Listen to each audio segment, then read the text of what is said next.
Batteries are like people. You see a little battery here, it's all happy and dandy.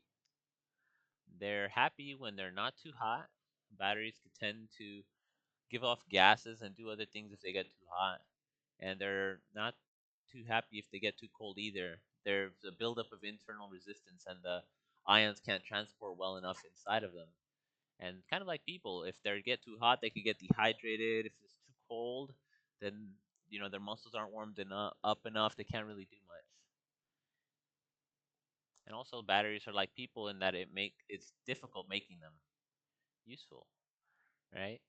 So a single cell of a battery can probably power a small little light, but if you wanted to do some bigger things, you're gonna have to put it all together in this crazy contraption, link them up, make sure that it's safe and that it operates appropriately. Similar with people, right? It's not easy having a kid, and so if you have a kid, there's labor pains with that.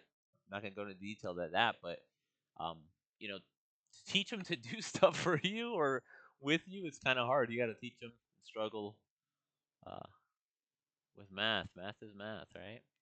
And also, they get swollen and fat as they age.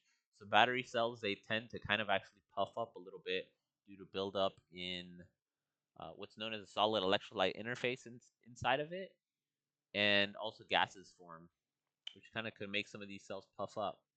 And people actually continually gain weight with age. I asked the good old Grok AI um, some things, and it just mentioned that people, young adults on average, gain about 1 pound a year, and as they get older, they tend to put on more weight.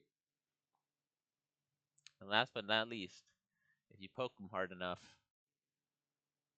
they die. And so on the left, there is a battery undergoing a cell penetration test. So they actually poke it through with a nail, and a lot of the components react and you know, basically blow up and aren't useful anymore. Same thing can happen with a person. If you stick them with a nail, something bad can happen to them as well. Okay, bye bye.